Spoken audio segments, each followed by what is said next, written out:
and the emotional part of the emotional body is the one that looks in on the vibration. The other is the way that vibration is expressed outward. So if I want to know the content of my emotional body, I need to develop insight, which is also the same as emotional body awareness. So I can walk around this world being really spiritual on the outside, but on the inside be a complete emotional wreck and have no clue. No clue, because I don't have the insight. I can do all the right physical practices, I can read all the right books, and even think, get myself to think the right thoughts, and even see, and the thing about the mental plane is it's vast, and a lot of what we do spiritually is actually it's a spiritual mentality. It's not spirituality, it's a spiritual mentality. And so I can actually fool myself into believing I'm in oneness. I'm in oneness, I'm in oneness, I'm in oneness. But if I go into a situation, someone can press my button, I get really angry. Where's the oneness gone? It shows that there's something unintegrated in there. So the emotional, and that's the thing about the emotional body.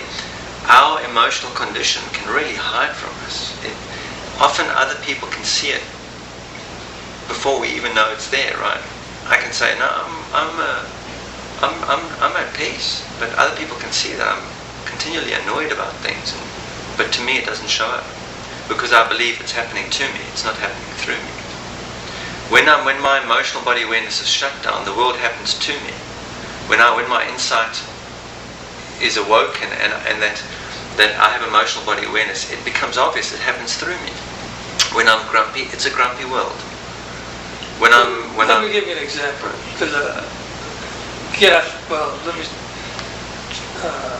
on Friday night, I agreed to meet somebody at 6 to open the room. Right. And they didn't show up till 6:30. Right. And I had no idea between 6 and 6:30 right. if we were going to be doing the event inside or outside. Yes. At the parking lot. Yeah. And I could have at that moment felt it, said, oh, this is my emotional signature showing up. Yes. And really burning the thing. Yes. Or I could have made lots of phone calls. Yes. Walked around looking how we're going to do this, Yes. trying to figure out what's going to happen next. Why can't you do both? Oh, I did both. Yes. That's the thing. It's not about one or the other.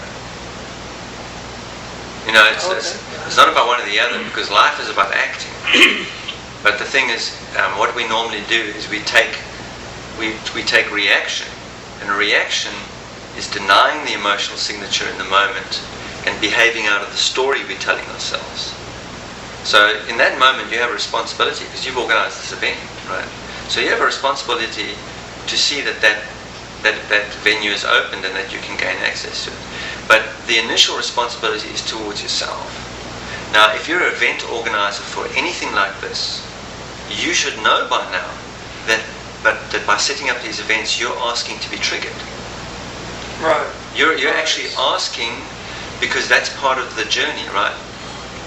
If you're setting up events about emotional processing, you wouldn't be doing that unless you were an emotional processing journey yourself.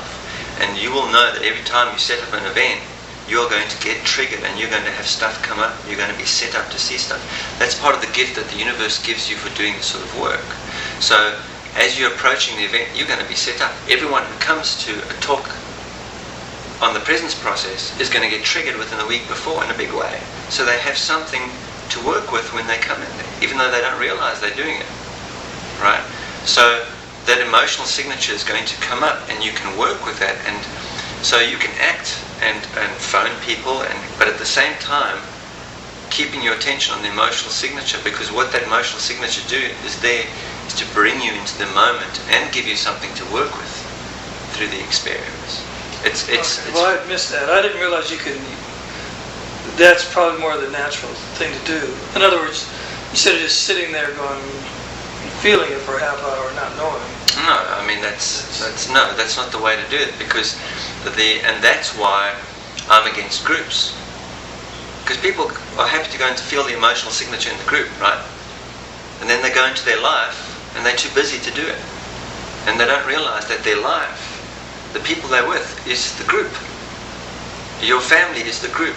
The people at work are the group. And you while you go through work and take care of your activities, you must stay with the emotional signature. So it happens to me too. I mean, when I'm going to give a presentation, I get gifts for doing this work. And the gifts are to see deeper and deeper into my own emotional body and do emotional cleansing. And often when I'm on the plane or on the way to an event, I will get triggered in some way or another. The universe knows how to give me the gift, right? And so I don't go, okay, now I have to stay here wherever I am and just be with the emotional signature. I'm not available. I'll come do my talk. I stay with the emotional signature, no matter what's going on. And that's what it's about, is staying with it.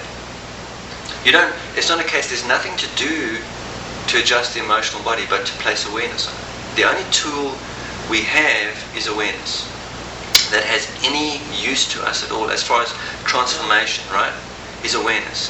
When I place my awareness on the authentic condition of my emotional body, and in humanity at the moment, the authentic condition of the emotional body of humanity is that there is fear, anger and grief in it.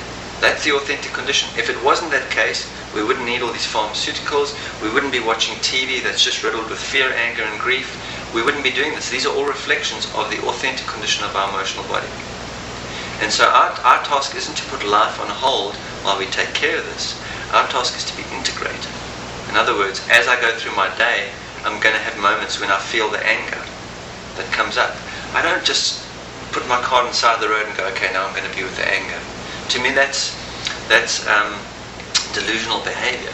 If you're on your own, at your home and you get triggered, yes, you can go and sit down quietly and be with the anger. But the reality is, life happens when life happens. It doesn't happen when we're trying to take a break from life, right? So it may happen when I'm in the office, it may happen when I'm driving, and I can still drive a car and be aware that I'm angry. Not run from my anger into stories and then behave out of those stories, but just be aware that I'm angry and place an awareness on the anger plus driving. I don't have to close my eyes, I don't have to do any physical practice, I just have to be aware. It's my awareness that transforms the emotional body. And if I stay with that anger, it will pass. It will go through its own organic process and pass. In this case, it seemed to pass because the person shut off the key. Yeah. But I guess in any event, it would have passed at some point. It will at some point integrate. It's not really, it just integrates. It integrates. Yeah.